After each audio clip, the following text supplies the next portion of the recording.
you. Thank you so much. First of all, I'm having a great time.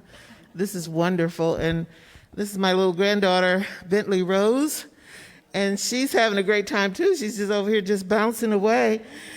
And I'm Ruth McGee, and I'm the founder of Sweet Potato Comfort Pie. And yes, and we're right here in Golden Valley. And there's Mr. Craig over there, Mr. Keith George, who's, keep calling him Craig, who's one of our board members. One of our board members. It's so good for you to be here too. Thank you. And we're so honored that, I'm sitting there looking at this lady looking like my neighbor. Is that really my neighbor over there? It is my neighbor over there. All the guys, and Miss April? Oh, wonderful. Hello. Thank you. Miss Shirley Purvis. Yes, that's where we go. Oh, really? Some people are here? Who worked with Rose across the street? Somebody told me that on the way in. Thank you. Thank you so much. The program that we do began a while ago, 2014, just a little bit ago, right?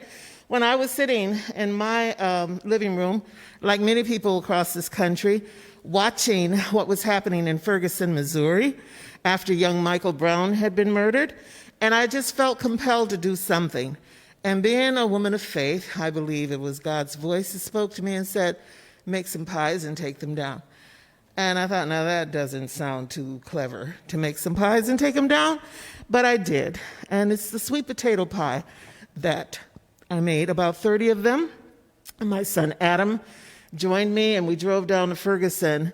And coming back, I reflected on that visit and knew that I had to do something when I got home, because what I discovered was people wanted to be heard, they wanted to be listened to, they wanted to be treated with respect.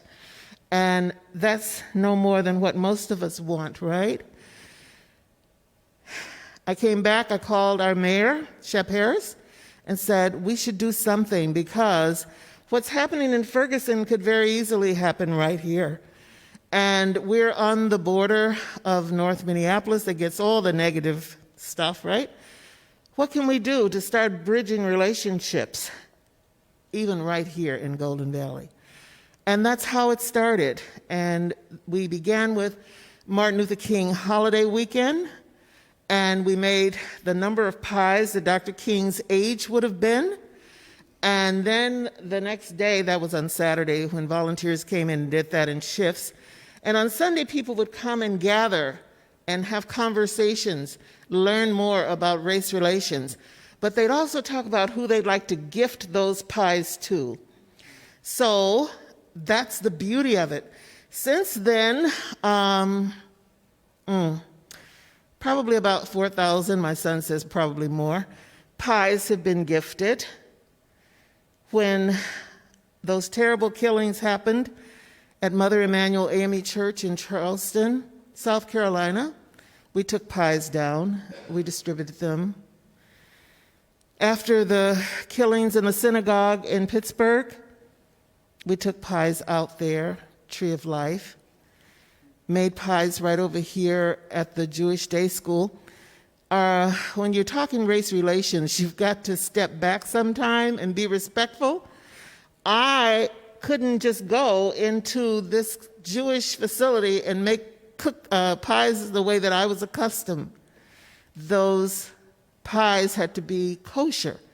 I could carry nothing in except me. And then after the pies were baked, they had to be blessed by the rabbi and sealed so that those on the other end knew that they were in fact kosher. And then I made pies with grandmothers, the indigenous grandmothers in Nebraska, and we made pies to carry to Standing Rock. And those pies had to be blessed a certain way with their sage.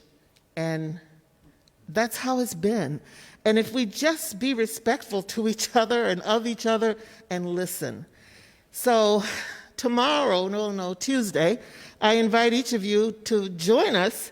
We'll get that Zoom link to you if you're interested, but at 11:30 on Tuesday via Zoom, I'm honored to say that the Japanese press has selected us as one of 50 positive stories during COVID in the world. One of 50 in the world. And thank you. As a result of that, the article is now out. And so we have Ms. Hannah Brandt, who's the Dean for Concordia Languages Japanese, and she will read the story to us in English on this Zoom call if you're interested in hearing it. Meanwhile, another announcement, Mississippi Co-op Market, if you live in St. Paul or go there are 3 Mississippi markets, and throughout this month of October, they're doing the roundup. You know, when you get to the counter and they say, do you want a roundup to donate to? That's sweet potato comfort pie during the month of October, so feel free to do that. But most excitingly, at this moment in this space, I'm speaking on behalf of all of our volunteers and our board members. We thank you for choosing Sweet Potato Comfort Pie to be the recipient of any donations that you choose to make today to further assist us to respond as we need to respond. When it's time, we do that, and whatever it is we have to do. And as I say to people, just act on the passion that you feel the Lord is leading you to work on, because we don't know what that is sometimes. And sometimes we ignore it. Who would have thought a sweet potato pie, right? But I consider it to be the sacred dessert of Black culture. So I have this pie here that I'm going to present to you and Pastor Jeff, and you all can share it as you wish, but please open it up. Pastor Jeff, would you want to take a look at it? It's a beautiful pie. I'm not sharing. So we want to get a photo with you as you are holding the pie, please, the 2 of you. And Keith, if you could come up and we can get a picture with you in it as well. Do you mind? And you'll share it with me later. Thank you. All right. And you see the hearts in the center. And there's a poem in there. My daughter, Pastor Rosalind Harmon, wrote that when we first went to Ferguson. She wrote that poem. So this is it, Sweet Potato Comfort Pie. And the gift, yes, you are.